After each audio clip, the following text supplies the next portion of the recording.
手枕着别人，不是这样的吗？那是别人枕着你的手吧？我的这。爱可以解决一切，爱都可以解决一切了，那怎么还会睡不好呢？睡不好就无所谓了呀。我特别喜欢带朋友回家，我特别喜欢这个。我的妈妈有一个习惯，喜欢不穿衣服。我们法国人是这样的。我有一点受不了的是，有一个女孩，她就是一直在穿我的贴身内衣。我有时候可能无意中穿反了，但我不是故意的。你们可太快乐了，拿捏不住这节目的尺度。养乐多姐妹们的茶话会，每周日、周一、周二中午12点，陪你边嗑边唠。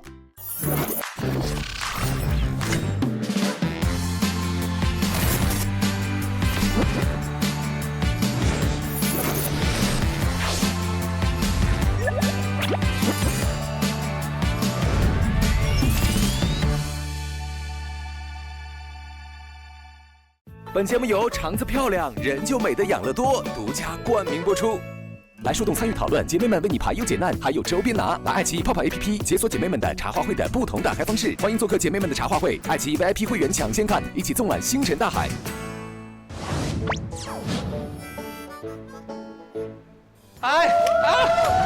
太兴奋了！哎呀，大家好，这里是全世界姐妹的奔现现场，爱奇艺自制综艺《养乐多姐妹们的茶话会》，欢迎大家。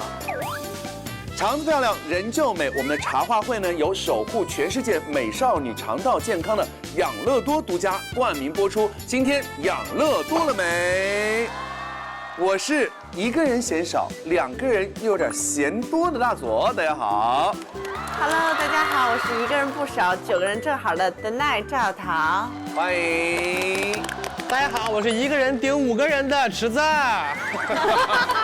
欢迎池子。昨天咱们聊的还挺好的。对，我们这周呢，主要都在聊个人空间的一个话题。今天的话题呢，我们就把背景切换到室内。我们都觉得每个人都有一个共享个人空间的一个情况，那就是同住一个屋檐下，可能是亲情，可能是友情，可能是爱情，或者说是那种合租的室友，互相不认识的各种各样的情况但是呢，都是人跟人之间的一种亲密关系，在亲密关系里又如何保留个人空间呢？这又会造成什么样的一些困扰呢？我们首先来看一段短片，请看。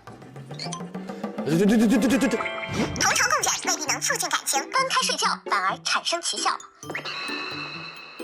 有的是作息不同或者打呼太吵，有的是生活太久审美疲劳，还有的是距离太近让人窒息，只想大喊给我一点个人空间好不好。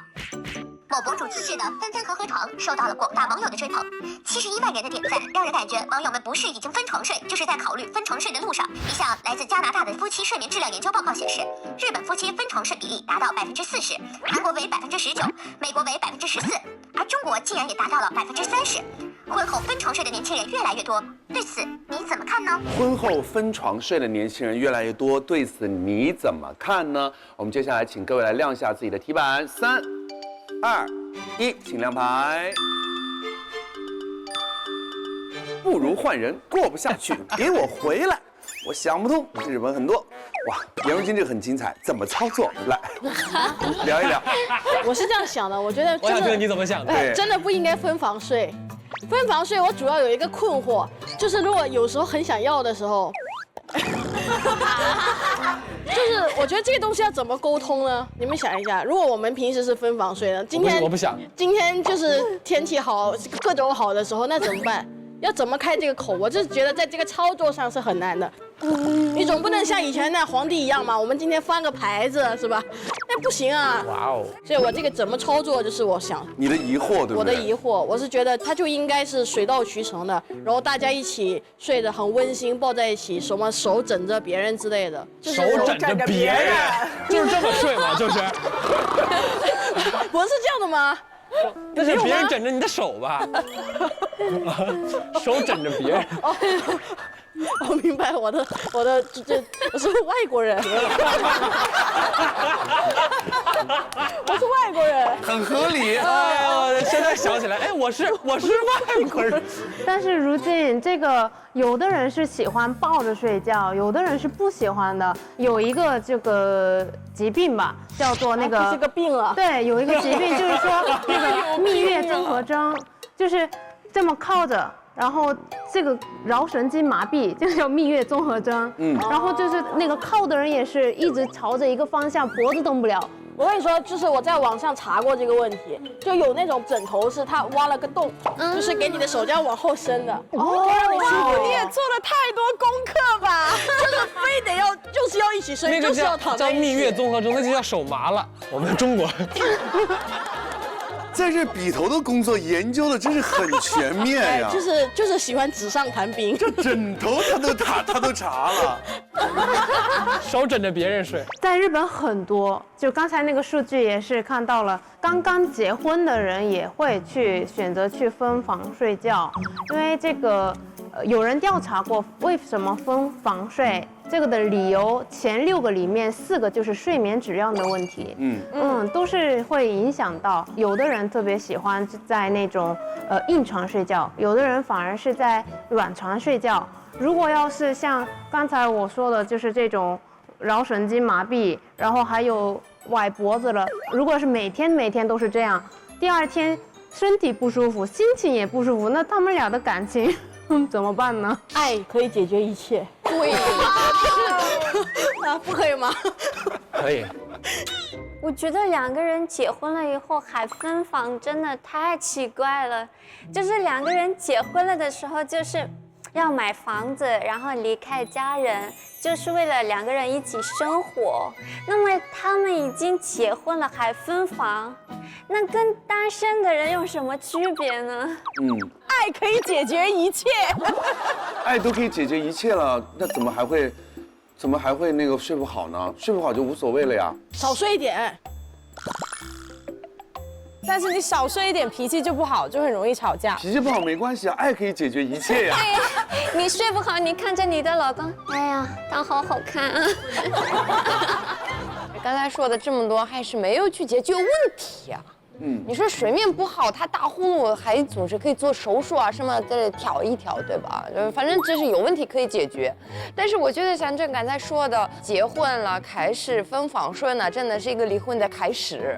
因为我觉得2个人一结婚了就开始分房睡的，那就我们现在不说思想啊，连现在2个身体都过不去。那我更不说是其他的事情，因为我觉得夫妻2个人什么亲亲宝宝什么。都很重要的，分房睡觉也可以呀。怎么操作？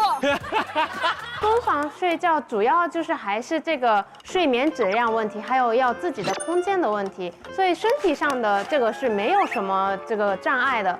包括很多人都是异地恋，这样也可以是有爱情的呀。真的完全接受不了，就是异国恋真的太痛苦了。你说的好像异国恋、异地恋很轻松一样，就是我们都特别想。赶快结束这个状态，就是没有人想要这样的状态。在法国有一种夫妻叫CNC， 就是 couple non cohabitant， 就是 couple non cohabitant。couple non cohabitant， 你可以听懂吗？不可以。couple non cohabitant 就是他们在一起，但是他们不是住在一起，就是大部分是因为他们的工作的地方太远，所以他们没办法住在一起。大部分的人会觉得你们真的是有问题，就是如果我的老公就是要求我分床，我会很生气啊，我会说这是什么爱情，就是我跟杨丽子一样，就是必须要黏在一起啊。我们天天这么忙这么累，你没有办法放松，就是过一个甜蜜的时候，那你还不如换一个人，真的。我觉得其实说真的，我觉得爱情跟婚姻没有说有说明书。我觉得只要2个人相爱，2个人的模式，他们自己是觉得 OK 的，外人或者怎么样想分房不分房睡，我觉得这不是很大的问题。就是只要你们2个人的感情不受伤害的话，你们自己爱怎么样就怎么样就好了呀。分开睡久了就会感情淡。那谁说一定要结婚一起睡一间房间？就是传统。随着时间，有可能你也会慢慢变化。就是到了更年期的时候，你那个老公在旁边打呼噜，会烦死他。我都更年期了，更年期也太快了。严如期说还没有找到，青春期都还没有结束，更年期就要来了。这聊死了。更年期的问题。那也行吧。我觉得刚刚大家聊就真的很像姐妹们在一起喝下午茶那种。而且刚刚的视频当中不有个数据嘛，说什么各个国家的一个数据，那个是外国媒体的一个调查。我们来看看就中国的年轻人，路边的年轻人们对于伴侣分房这个事情是怎么看的？我们一起来看一下。应该没有多少人同意。可以，这个没问题啊，还是可以接受的。可以接受的。只要是在一个家里，没问题的。那好呀，那就自己住自己的呀。如果说他工作压力大呀，也是要有一点个人空间的。就2个人生活一起长的话，每天可能都会在一起嘛，可以聊的东西就是可能也都聊差不多了，每个人都会需要一个独立的自我空间。不太能接受，不能，当然不能接受啊，不能接受吧？接受不了，不能接受吧？情感可能会感觉还是有一点膈应的。我觉得这样感情会很奇怪。隐私的话，为什么要分房睡呢？对吧？平常生活，然后给2个人留空间就可以了呀。空间可以给，但是没必要到分房就这个地步啊。对象嘛，那不得抱着睡，那为啥分房睡了？那小孩子大了就问爸爸和妈为什么要分开住？我自己都不知道该怎么解释，你该怎么跟他解释？既然都分房了，那我们就分家吧。分家吧，还有挺多种不同的看法的。如果是你会怎么样啊？我不同意分房睡啊，凭啥分房？你想想，如果你的另一半跟你说咱俩分房睡吧，你是不是觉得你让驴踢了？你是不是？而且我觉得就是怎么了？没事，还挺直接的。对，就是莫名其妙嘛。然后你觉得我们俩睡眠不能互相打扰，对吧？那你干你的事儿嘛，我在这边睡我的。你想要什么空间？我给你看电影，我在你旁边，我不说话，你自己能不能看，对不对？你当我不存在不完。你要是真看进去那个电影了，你就会当我不存在，对不对？在我看来，如果你想要分开房间的那种私人空间，你就是想要跟别的女人的空间，我是不会给你的。哇，太狠了！已经做好了，咱俩。惹不起。池子呢？我其实是觉得可以有这样的，就是他有选择的嘛，可以接受2个人有个人的空间、个人的工作或者生活的节奏。忽然有一天他想自己待一天，或者我工作，我想我静一静，我想自己工作一下。你想再好的，其实朋友什么也不能天天腻在一起，然后他总需要有个人的节奏去干一些事情，一个缓冲的时间。对，其实就是互相怕打扰。其实我觉得还挺合理，它是有选择的，不是说硬性的说嘎分开了一辈子分开了。我觉得有选择是好事儿。所以其实我们今天在聊这个夫妻分房睡的现象，现在越来越多了。这背后的原因其实跟我们整个社会的发展有关系。比如说在以前一家人就一间屋子，你想分房睡你都没有这个条件。但是现在经济条件改善了，小2口子最起码两室一厅。那另外呢，现在很多年轻人都是独生子女。独生子女啊，像我们这一代从小基本上就是一个人是一间房，对吧？就是一个人习惯了，跟别人如果合住一间房，好像倒是成了一个需要适应的一件事情。所以接下来就要来问问各位，一起住或者自己住，哪一种是你更加向往的生活方式呢？请举牌。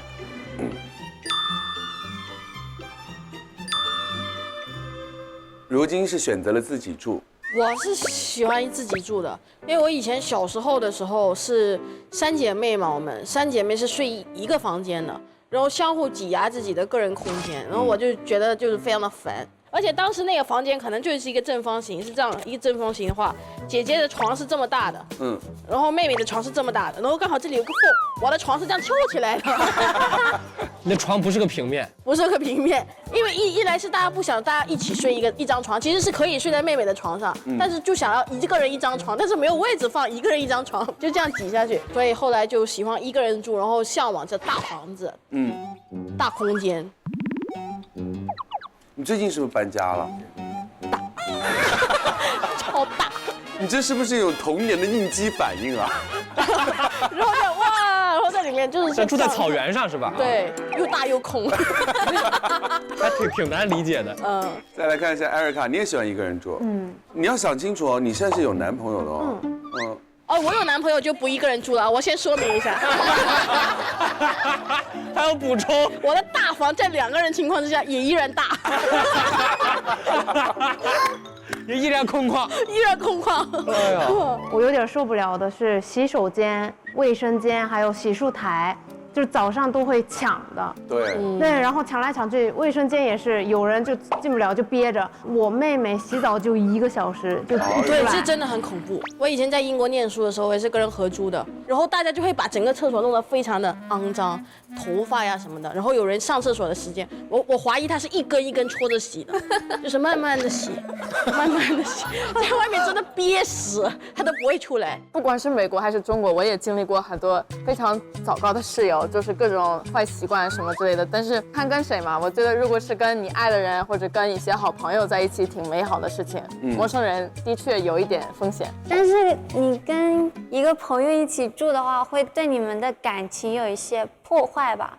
就是我之前有一个朋友，我们都有10几年的关系了，感情以前都特别好，但是我们一起住了大概1年了。然后我们就互相发现彼此的一些缺点，然后也发现自己的一些习惯跟他不一样，然后会发生很多矛盾，然后就会让2个人的那些友谊就消失了。我觉得一个人住是很好，跟爱人住在一起是美好的事情。但是如果你的对象是很不干净的人，或者做一些你不喜欢的事情，那你没办法呀。就你的家就不好看。我一个人住，我就可以选择我的 decoration， 我的什么就是这个样子。OK， 如果我有男朋友 ，OK， 我去你的家，你去我的家可以，就是但是不要彻底住在一起。对，不喜欢住在一起。你刚刚上一个问题不是这么选的呀？对啊，而且还有个问题，她刚刚一直讲是她的男朋友，那如果是你老公呢？是老公一定要住在一起，而且是一样的床，必须一样的床。给自己圆回来了。那如果他很脏怎么办啊？老公吗？我不会选择一个脏的老公，换下一个，就是他早就被淘汰了，是吗？万一他结婚之后开始变脏怎么办？有可能哦。Oh my god！ 那就换一个人吧，就刚刚那个，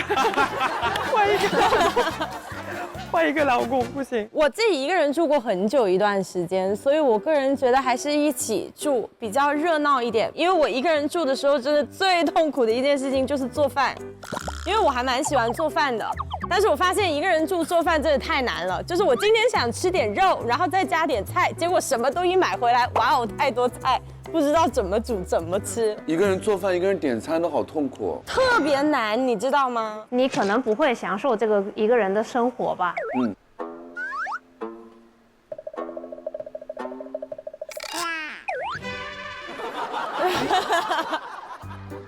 像养乐多就特别好，买1排放在冰箱里面，人多就1人1瓶。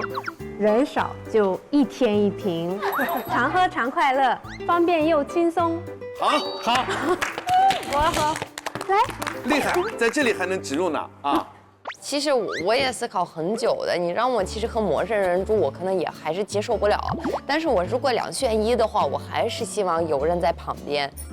一个人还是太孤独了，就比如说你生病了，你发烧，然后有人在旁边可以帮你买药也好，或者给你泡个汤也行，就是还是不会觉得那么孤独，那么无助。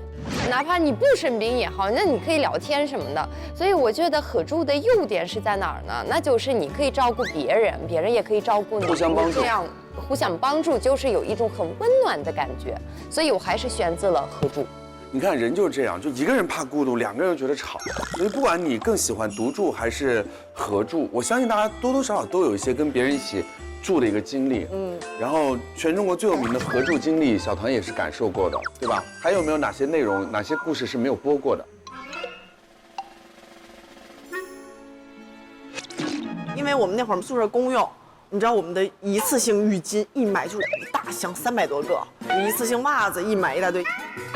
轩妈蛋黄酥一买10盒，10盒，牛奶枣你知道吧？这一天买10斤，难怪这么累，大家也没瘦下来。瘦了，我瘦了呀，还是瘦了点。小鱼没瘦，我哪怕。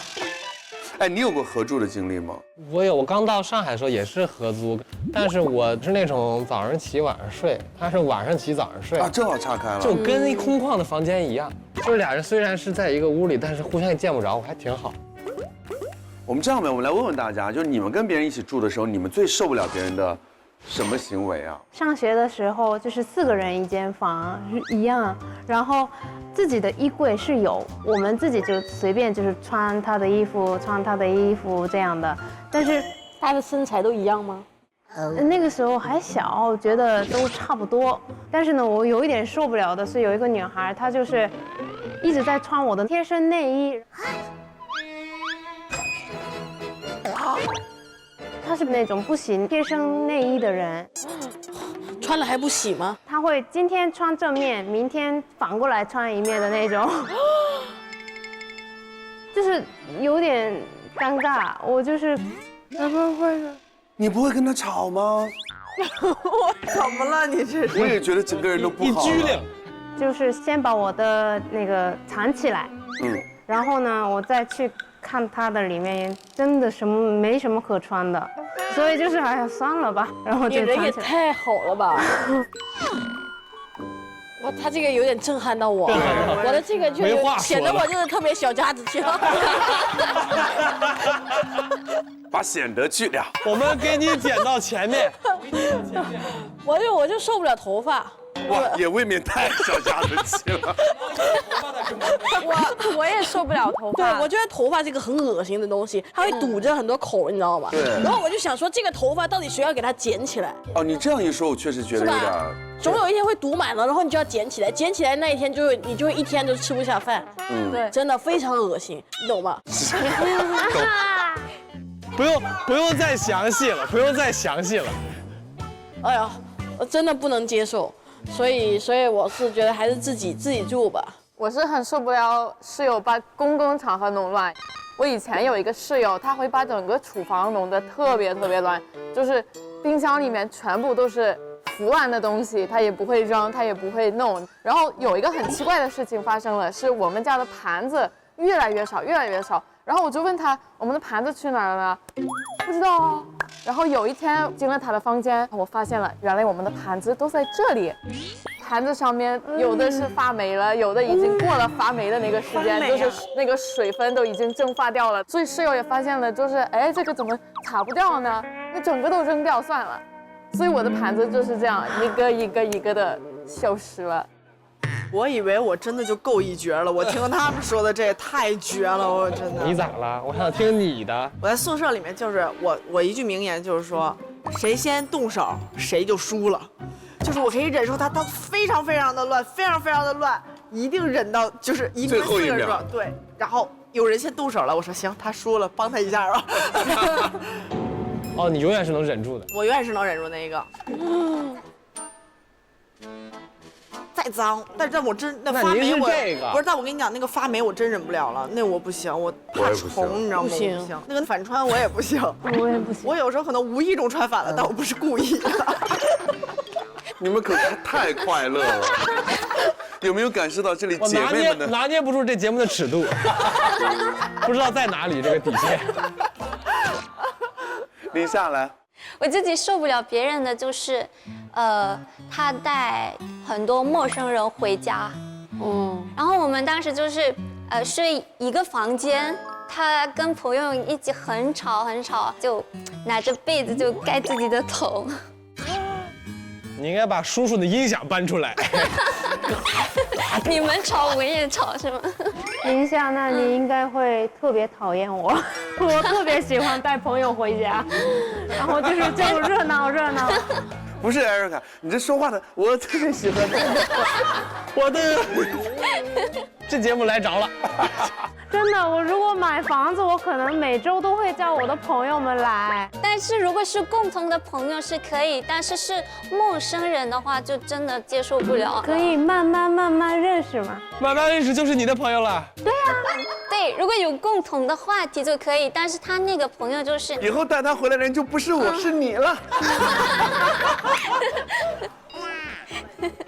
其实我觉得啊，就是我们刚刚讲是跟别人合住嘛，跟别人合住有的时候就是会有很多摩擦的。对，你们都在吐槽别人，其实说实话啊，毛病大家都是有一点的。所以我们自己身上有没有什么会被别人介意的缺点？你觉得你会有吗？我就是那种没毛病的人。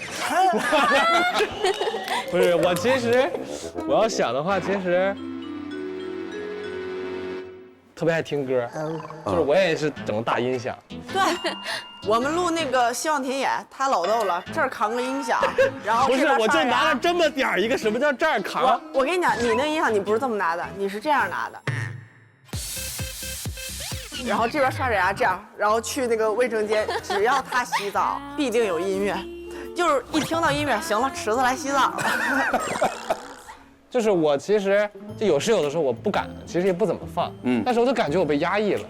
听歌我这个音量我得调到中间，我自己我就咔听着咚就嘎就燥起来了。然后我觉得就别人可能会受不了，因为我是那种早晨就是一睁眼先打开歌单，然后才能醒。然后就是我觉得这样可能就跟别人你要照顾别人或者怎么，就感觉活得很憋屈。我的妈妈有一个习惯，就是她喜欢不穿衣服。哎，我们法国人是这样的。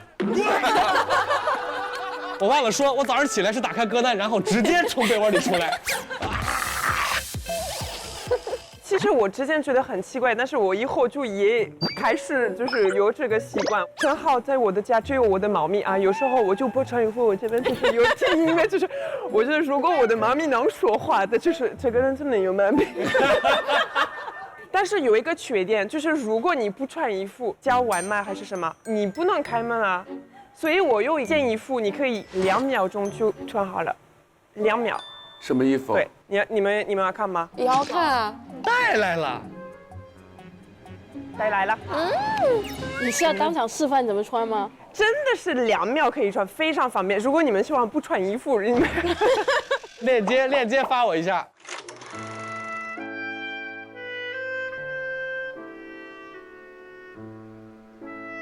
已经过去1分钟了。10秒了。对呀。对时间是有误解，因为那个外卖已经凉了。来，3、2、1，开始。1、2、3、4、5、6。哎，平时是2秒，真的。站起来，站起来。可以啦。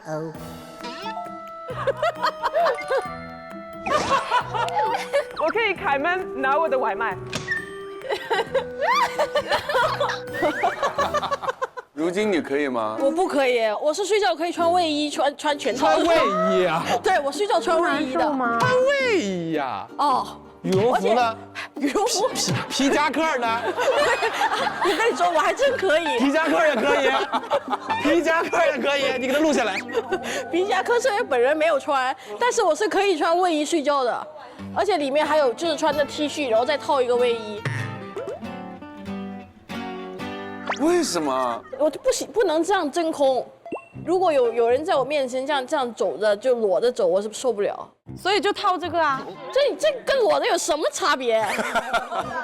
可能是因为我觉得自己身材没有那么好，就看到那样身材好的经过，我觉得在凡尔赛我，就我觉得这什么情况？这些人没必要吧？对，没必要吧？有必要炫耀吗？就是那种感觉。我也受不了，因为我觉得多少还是要穿一点，不能完全啥都不穿。这个行不行？这能接受吗？就这个扑克牌。你套一下很舒服的。我能接受，为什么呢？我这次和艾丽一起住的。第一天你们知道是什么吗？她就是直接穿着一个她的内衣出来的，然后我想，其实那还好吧，2个女孩嘛，什么没有什么过不去的嘛。第2天莫名其妙，她就是穿着裙子出来的，我就觉得，我问她，我说艾丽，你今天怎么就穿裙子了？她说大家不是都穿，我就是不穿衣服，我有点不好意思，就是昨天不好意思，你今天就不好意思了。我就进步嘛。什么情况？请解释一下，谢谢。进步了，进步了。我希望进步嘛。哦。你们这个还挺有意思的一个话题，我们再来看一下杨离子，你不能接受就是特别受不了别人在我面前在我们家里打虫子，就是对人没有害的那种，比如说小甲虫啊、蜘蛛啊，就是各种可爱的小宝贝们。如果当着我的面打他们，我真的会很难受。就是要是看到室友打他，我说：“哎呀，你怎么伤害了那个可怜的宝贝？”然后我把我的老公也训练好了，所以他看到虫子，他就会喊：“老婆，我看到虫子了，你来，快把它抓起来。”哦，就是那种无辜的，就是真的什么坏事都没干，他就是不小心走进来的。蟑螂呢？蟑螂就是可能看到，就是看到你踩它，我就是会可怜的宝贝。听到那个声就是，我干了什么呀？你怎么伤害了那个可怜的宝贝？哎，真的每个人都有一些奇怪的习惯。我跟你们讲，就我一直接受不了，就是家里有保姆，就是住家的保姆，阿姨就是自己去打扫1、2个小时，她就走。因为我已经完全习惯了，就是自己在家里待着，或者你想穿衣服就可以穿衣服，不想穿衣服就可以不穿衣服，对不对？但是有阿姨在的话，你总觉得，哎呀，好像总是有点穿点吧。对，就受拘束的那种感觉。我觉得，其实我们今天聊的很多都是你不习惯别人的个人习惯的东西，但是其实反过来想，就是你的个人空间还有别人的话，其实也挺好的。就比如说像合租这个事情，我们今天聊了很多合租的东西嘛，合租其实也能解决掉像阿菊刚才说的寂寞呀，然后没有人帮助呀，一个人吃饭的问题呀什么的，所以其实它是双向的吧，所以还是看个人习惯吧。如果你个人是习惯可以有人帮助、喜欢热闹的人，还是可以选择合租。但是如果你还是喜欢自己个人空间多的，我最好的建议是，就是你跟一群朋友住在一个小区里面。对，我其实就是这样的，就是我们好多人就住在一个小区，但是每个人都有自己的个人空间，然后该吃饭该玩的时候在其中一个人的家一起聚，这就是最完美的。其实我觉得也是个人住，无论从我主观上还是客观上，我就觉得可能多一些个人的空间，无论他的生活还是工作节奏，我觉得都是可以掌控的。我觉得还挺，就是我个人觉得也挺舒服的。但我们生活在社会当中，其实或多或少吧，因为各种各样的原因，完全跟人隔绝，其实几乎是不可能的。对，我觉得大家每个人都难免要跟人相处，甚至是朝夕相伴这样的情况哈。这个其实在这个过程当中呢，一定会出现一些摩擦呀、碰撞呀，同时呢，也能够得到一些收获跟成长。所以呢，我们也支持年轻人自由的选择你想要的生活，但是呢，不要回避成长本身这件事情，要想清楚一点啊，无论是独居还是合住，其实我觉得都是挺美好的一种体验。对，总之我们都是在活在当下。好了，今天的节目就到这里了，明天同一时间再见。明天再见。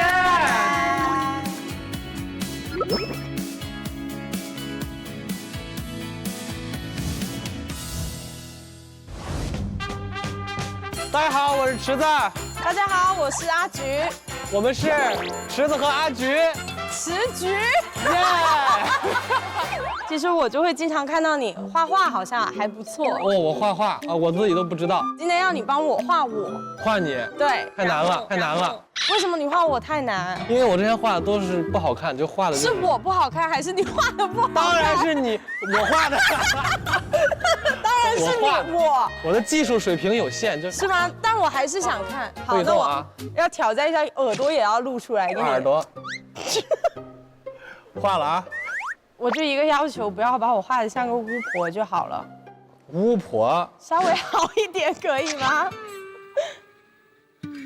我觉得你已经的笑声已经不够自信了。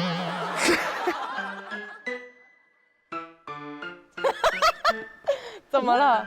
没有，很好，很好。我觉得我画的还不错。我现在感觉我这个画的特别好，抓到了你这个人的细节。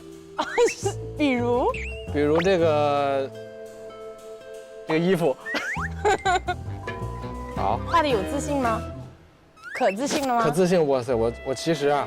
我这辈子之前没有画过这么好过，真的吗？想看吗？我手心已经在出汗了，你知道吗？我把那个汗也画进去。真的吗？不要！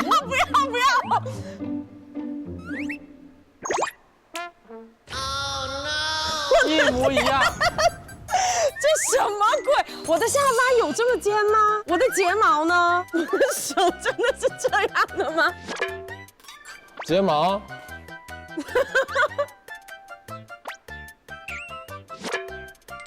我的发际线从这里开始的吗？对呀，你不知道吗？可以再给你改低一点，改低一点。其实还行，我总体给他打个。哎呦！你看你桌子你都画翻桌了。我不掀桌。好吧，那我就给你打个7分半。7分半，满分8分。那你愿意花多少钱买这幅画呢？7块5。我是心里有鱼随时摸鱼的池子。池子就开始泄题了，是不是？啊，那今天我们要展开讨论的是我们今天第3个维度，就是职场。据我了解呢，有的人在职场啊，真的是不给同事留下任何的私人空间。我们也是采集了一些证据，请某些人来给我们评价一下。好，来，我们先来看一下证据。我说你看我干什么呢？我好看吗？来讲一下这个故事吧，为什么会有这样的举动？行为艺术，你这叫密集恐惧展。就是哎，今天应该现场给大家一直带一点。对呀，忘了，这是我第1天上班，打印了大概有70、80张这种大头这种感觉。然后就分发到各个地方，粘到各个地方。我自己觉得很好，我觉得就是大家也确实一下就记住你了，记住我了。对，不一定是好的印象，但起码有印象。哎，先从有印象开始，先有印象开始，再把它掰好。对，哎。池子这种就是属于典型的就不走寻常路啊。那其实毕竟对于大部分刚刚毕业的年轻人来说呢，职场可能是最需要他们收缩个人空间、收缩个性光芒的一个地方。所以今天的小片会带来什么样的一个职场现象呢？我们一起来看一看。快乐总是藏在不被允许的事情里，就像上课时藏在课桌下偷偷读的小说，健身减肥时去吃的烧烤串串，上班摸鱼也是如此。无论是上班踩点到，还是光速切屏，或是最为典型的带上手机、pad 或电脑，去厕所一蹲就是半个小时的行为，这些都是工作重压下夹缝求生的一种姿态，是打工人对于高压状态的一种抗议。但是面对这种无声的抗议，老板们坐不住了。于是，针对上厕所时间过久的情况，有公司采取了厕所安装定时器的方法，从你进厕所开始，待的每1分1秒，大家都一目了然。还有公司直接规定上厕所时长不得超过15分钟，超过就扣钱。对此你怎么看呢？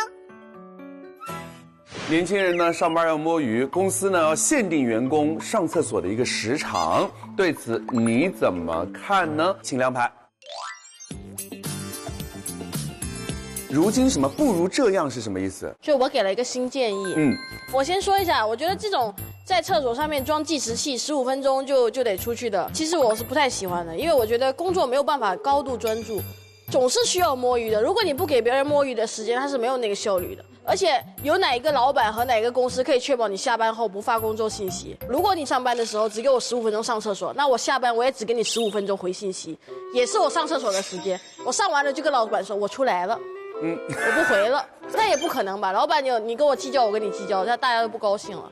你瞪我干什么？就是哎，我现在就代入你是我的老板，我就跟你解释一下。一直在瞪着我，如果真是要制止大家，我觉得放计时器不够绝。那应该怎么办？放计时炸弹。哎，那个也不够绝。不够绝。就是你在厕所里面，只要15分钟够，那个门自动弹开。弹嘛，我继续。但确实制止不了不要脸的。哎，我没有想到有这个漏洞。我以后就开着门蹲，反正都是男厕所。对啊，也是哦。对啊，我们以前上大学的时候，我们那个年代厕所本来就是没有门的。你只要不弹到我的脸就行。如今无语了，如今这。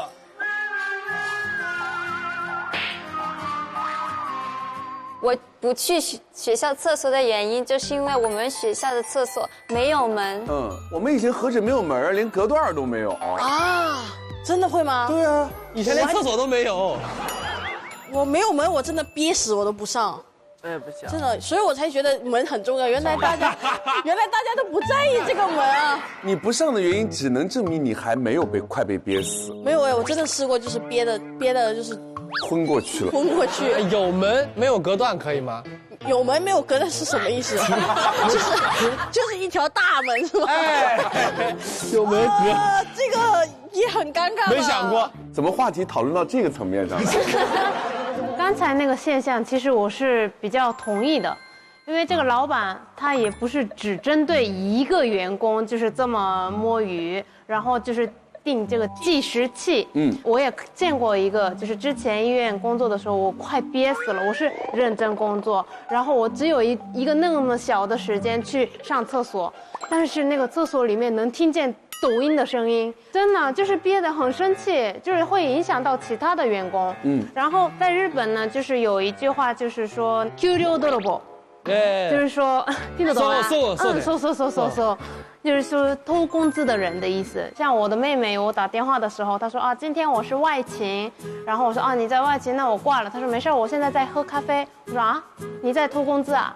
啊，她说没有，因为我平时也不好意思请假，就是在日本就是勤奋工作的那种。而且日本加班现象比较严重。对，所以就是我付出这么多，这么一点点小的时间是没有问题的。就是如果这个计时器是5分钟、3分钟，我觉得确实很过分。但15分钟还不够吗？够你刷了，够你玩了，够你任何事情，我觉得15分钟真的都能搞定。如果你觉得15分钟不够的话，我觉得要么是就是特别想偷懒，要么是需要看医生。你这属于就消化比较好，你看就是养乐多喝到位了，常喝常年轻啊。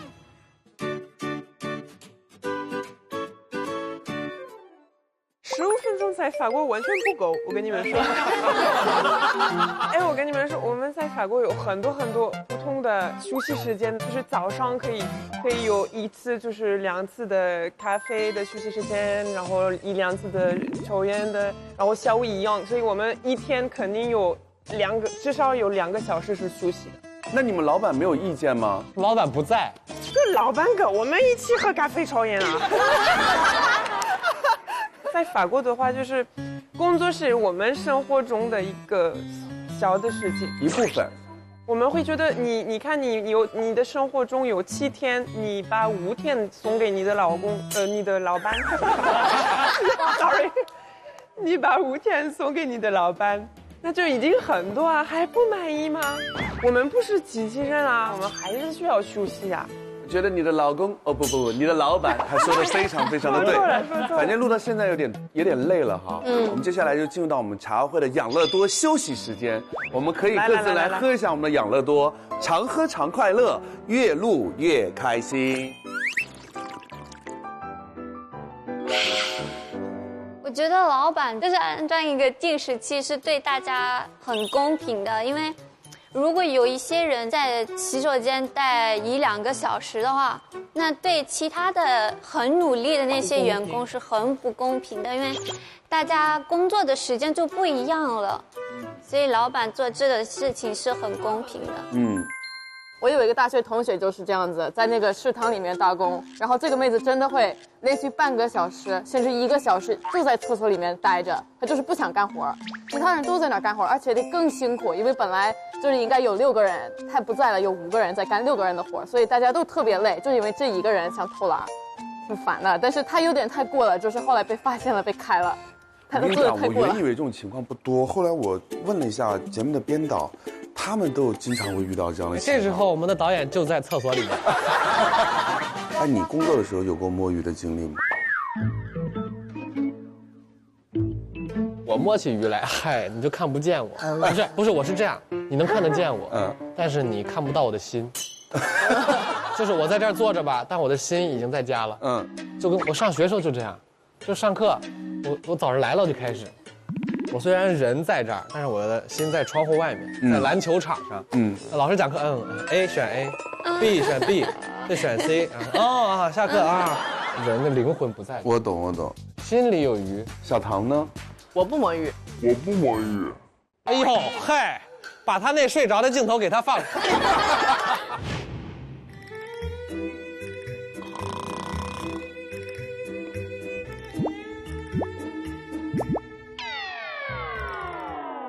我那是太困了，他真是太困，而且我跟你说，我妹不是不敬业，我妹是有的时候，她就困那一小会儿，她那个劲儿上来了，她很快就醒了。不说了。我这个人就睡眠不太好，你知道吧？所以经常就是晚上，比如说我稍微枕头不舒服，我就睡不着，然后我得吃褪黑素睡。你知道人就是欠，你知道吗？该睡的时候不睡，不该睡的时候吧，睡意来了，周公来找我来了，我就不行，我就先是放空一会儿，我就开始眼睛不聚焦。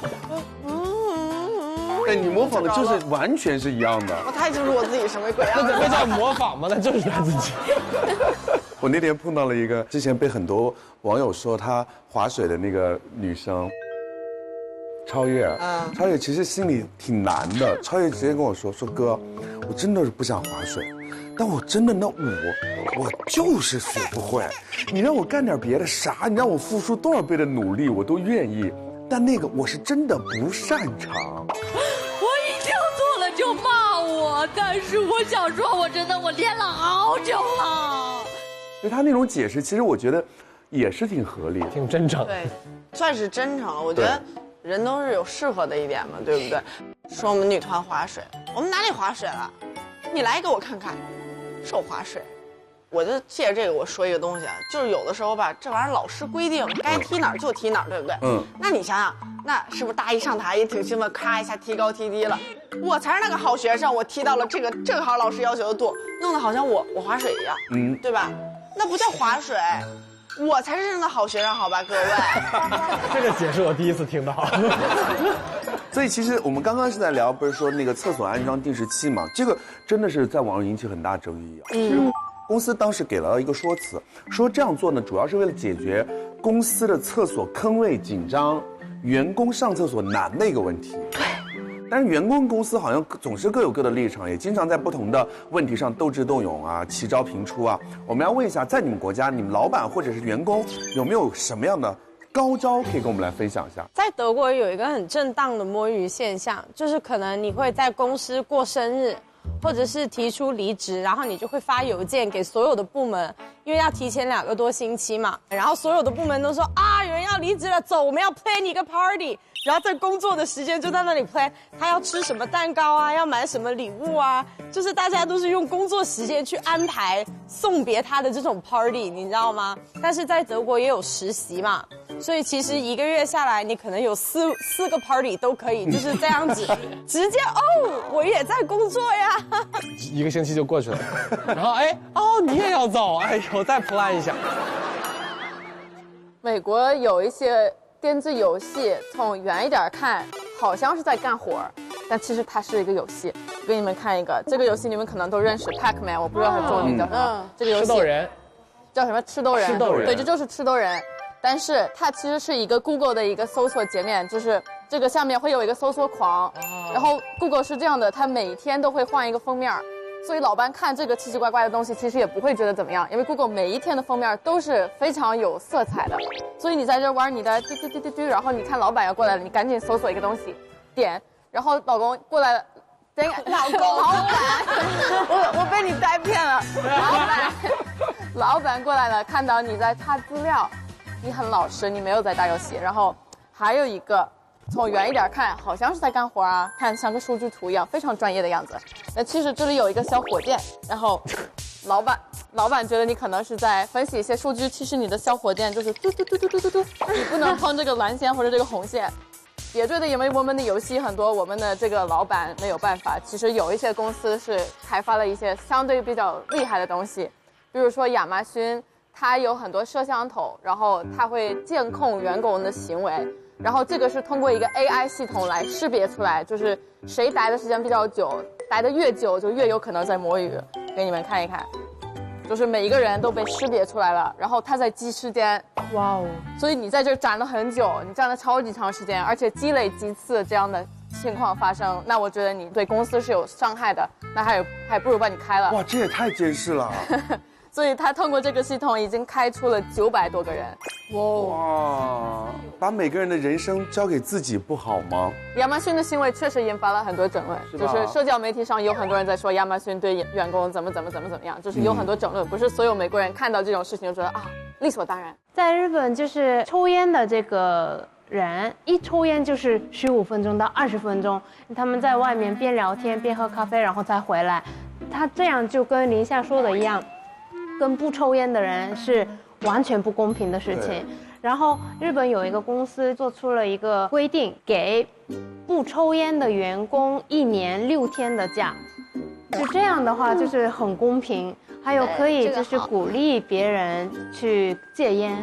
看得出来，就斗智斗勇的公司这种组织形式呢，就是其实是国际化的。老板希望员工，当然希望员工能创造利益了，帮公司赚钱，对吧？员工当然希望老板多给自己发点钱，发点薪水。但是具体落实到你们自己打拼过的职场，我觉得每个人的经历就不一样了。来看看你们工作这么久，有没有什么特别的感受在职场上，尤其是在中国生活了这么久，我觉得肯定有特别不一样的。我最不喜欢的是团建。我觉得公司的团建真的是一个灾难。一帮艺人一起团建，我们那个团建就是组织我们去戈壁。哦，对，走路。哇，这个真的很痛苦。戈壁就是要去徒步，徒步要走大概60多公里，3天2夜，全部人都要去，必须去。不去会怎么样啊？就是不能不去，不去就是不是公司的艺人。解约这么简单吗？早知道就走那条路了。他是一个需要身体要健康的人才可以去的，然后每个人都要去做体检，然后我去做完之后呢，就有一点心律不齐，然后我怕公司就是不知道我心律不齐这个事情，我就把那些设备全部带完，好久不去公司晃，就跟所有人说，你看我心律不齐。在马老师的房间里面，就跟他说，哎，老板这真的是心律不齐，不行，还是得去。那跟我说什么医生已经准备好，什么安排好了，很健康。如果有啥事儿，其他的事儿都给你安排好。对，全都安排好。这时候你的心率就低。然后就没有办法，就大家都去了呀。但是那个地方真的很艰苦，我不到1公里我就已经受伤了。怎么了？就是摔了，就是真的是摔了，因为我真的就是你看我的脚就是很小，就是非常容易摔倒，然后就摔了，然后大家还不相信我，因为我前面戏做太足了，然后大家集体都觉得我在演戏。你这是狼来了的故事啊！你跟他们原地开杠。我真的原地开杠，然后晚上他们又要搞那个篝火晚会，你知道吗？搞篝火晚会，然后要大家发表对这个活动的思考，说哇，你这时候就希望你去夸这个活动。然后马老师 Q 我，我说你千万不要 Q 我，你 Q 我，我今天情商会直接掉线。就他们从来没看过我情商掉线，我那天真的不行了。你说什么了？我就上去就说，我不知道这个活动办的意义在哪里。啊，非常好，非常在所有的高层跟这个项目的主办方，你知道有多尴尬吗？大家，你说让我们思考，我们平时思考的时间还不够多吗？因为他们说这个活动是为了思考，但我们是说话类的艺人啊，大家平时都在思考呀，为什么非要来这地方思考？哇，局面好僵。对，局面非常的僵。然后就我们那个 CMO 美好姐是一个情商很高的人，她这时候就出来圆场了，就说：“哎呀，我们也知道大家很辛苦，又开始上价值。”然后有一个新的艺人，他就上去发言，他说：“我新来这个公司，我不知道这个公司是什么文化。我们徒步拿了冠军，没有人夸我们，大家都在关心那些受伤的人。”然后马老师直接说：“好，今天我们这个活动就到此结束，原地解散。”太精彩了，太精彩！但是我非常感谢后面那个人，因为他救了我。怎么呢？因为本来是我一个人制造的尴尬，但是他在我的尴尬缓和之后，他填上来了，尴尬推上了高潮，对，推上了高潮。后来大家只记得他了，没有人记得我。估计以后不会走了吧？就后来就没有再做这样的，就是大家一起徒步的活动。我就是有点受不了同学或者同事叫我亲爱的，因为总感觉这是一个有一点亲密的一个说法。我们俩什么都不是，你就是搞个客气套跟我说亲爱的，然后一般就会让我帮忙做一个什么我不想做的事儿。不是，我们一般真熟的都不叫亲爱的，就这种假熟不熟的才叫亲爱的。真熟就哎，对哎。就这个词好像是想塑造一种很亲密的感觉，但是又不亲密，所以就感觉很奇怪，好像在玩我，在玩感情。那如果他有像我这个别称，他就完蛋了。我这个宝贝，我试过，我跟你说，就是那个健身房的教练，因为我叫如今宝贝，是他觉得就是大家的统称。他就在健身房这么公开的场合，你知道吗？叫宝贝来了，你知道其他不认识我的，不知道我是一个艺人的人，也不知道这是我的别名，他有多尴尬吗？就觉得哇，现在都这么开放。健身房的教练为了卖卡，真的不择手段。我不喜欢别人叫我老师。嚯，那今天他们肯定叫你老师了吧？我看他们有克制，他们刚出道的时候我就19岁、20岁。人家人家可能也是类似于想表达自己的这个尊重，但是我就是年纪又小，然后我又涉世未深。你想又池子老师，咱们今天这个人可能都30、40了个导演，我就你一叫我老师，我该怎么反应呢？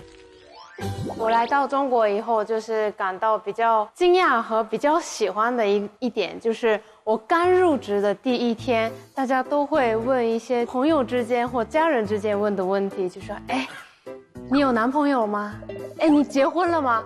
我这有一个好的，我介绍给你。”第一天，你喜欢啊？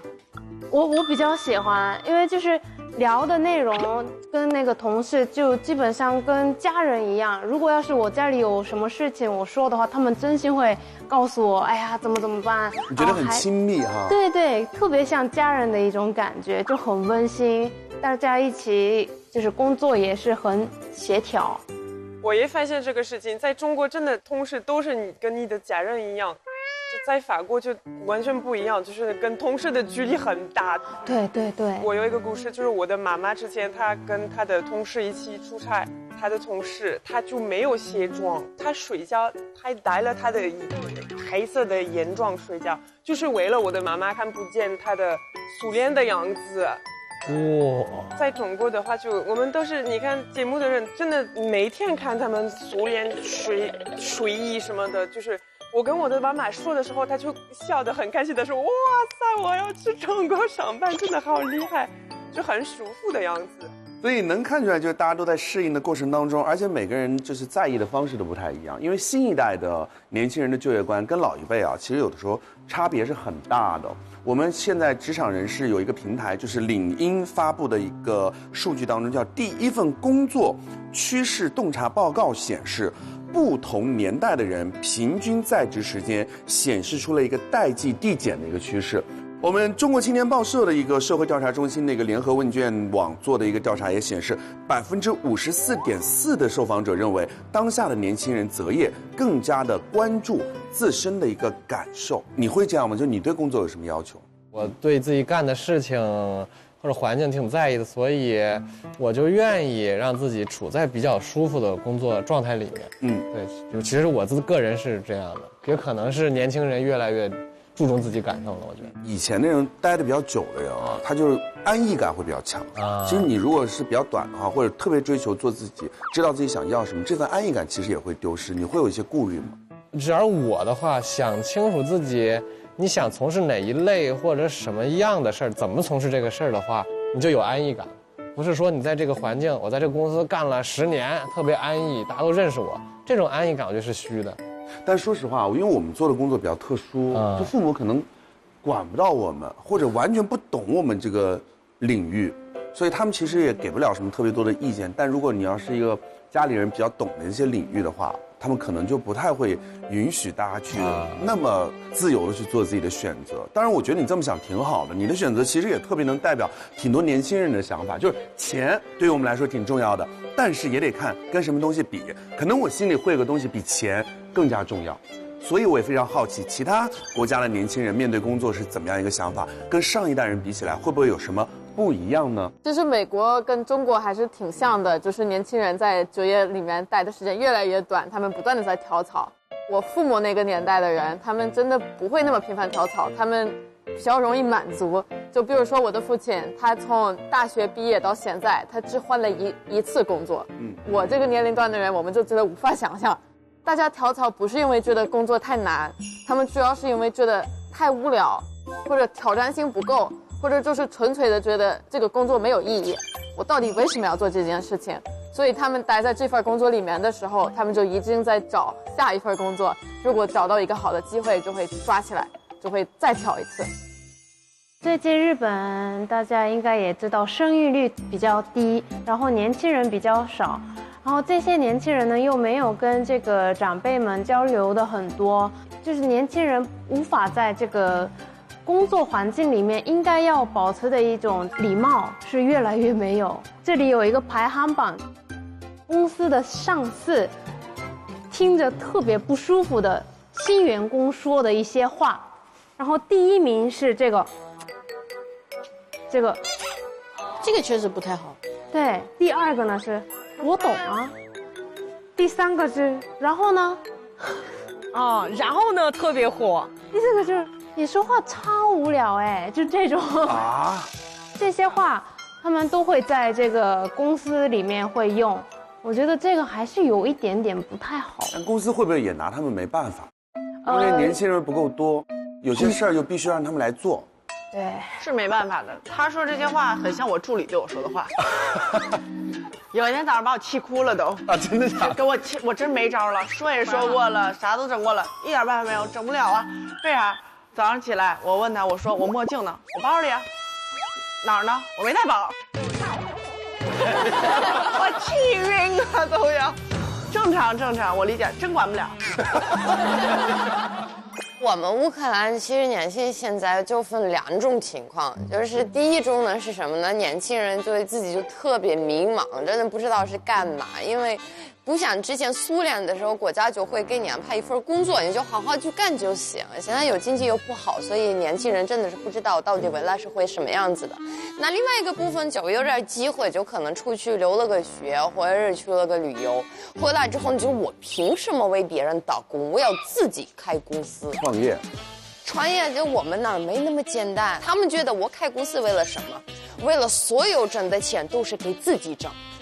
所以他们根本就不会考虑到这个，我真正的开公司，我要承担很大的一种责任，对自己的员工也好，对这家公司也好。所以我觉得这还是现在乌克兰的一个很大的问题存在。那年轻人还是比较不会思考太深。所以其实啊，每个人在小的时候都幻想过自己长大之后会做什么，但真的当你去投入到一份工作的时候，你会发现可能跟当时自己的想象完全不一样，或者说你做了自己当时想象的工作，你又发现你面对这份工作的时候，你遇到的状况又跟当时你想象的完全不一样。所以小唐，对于你来说，什么样的工作是理想的工作？我觉得我现在这工作挺好，你就挺喜欢，就是除了有时候困了点除了有时候墨镜找不着。对，有时候，但是我现在开始欠抹助理了，我觉得他才是这个，你知道吧？无人能管，无人能降。你知道吗？证明他在别的方面也是有技能的，因为他这样的话，他还能够获得你的信任，获得你的爱。怎么获得的？我觉得他有一点是真的好，就比如说我生病的时候，比如说我咳，他有时候会担心我，就在我旁边一起嘛，然后就我稍微一咳，他马上就醒。然后给我拿止咳糖浆，给我弄药，然后包括我这2天不是手术嘛，我妈啊都没想着给我熬那个什么红糖水，她给我熬什么红豆、银耳什么，就乱七八糟熬了很多东西给我带过来，自己熬。哎，我今儿给你带了红糖水，哪儿呢？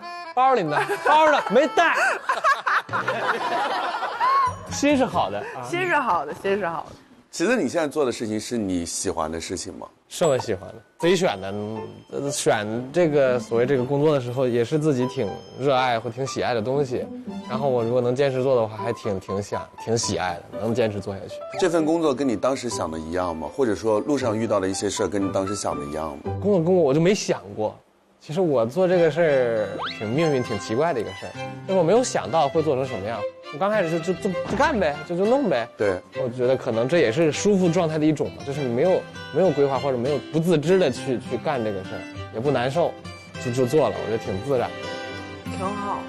我们今天其实一路是从公众场合到同一个屋檐下，从人际交往聊到了我们现在的职场生活啊，我们探讨了很多真实存在的一些现象跟冲突，而这些现象跟冲突的背后，其实也是这一代年轻人对于个人空间的一个需求，还有与日俱增的一个事实。年轻人和世界相处的方式可能和上一辈有所不同，甚至在局部会发生矛盾或者是冲突，但这些矛盾跟冲突也正是时代昂扬前进所产生的一个波澜。所以从这个意义上来说呢，我们要为现在的年轻人感到高兴，因为我们的时代给了年轻人更多包容跟选择的权利。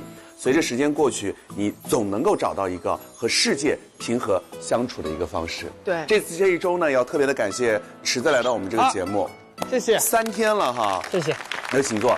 来之后跟你之前的想象差不多吗？之前想的姐妹茶话会，我觉得我也插不上话，我觉得就是也不太懂姐妹之间怎么聊，但是来了之后，我觉得还挺能参与进去，或者大家挺开心的，我觉得。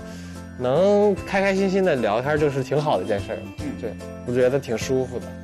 我们也希望你能够有个新的出发，然后给我们带来更多你想做的一些事情和想做的作品，好不好？好，谢谢池子这一周的陪伴。谢谢，哎呀，这一周真快呀，这一周。我们今天的节目就到这里了，我们下周同一时间再见。拜拜。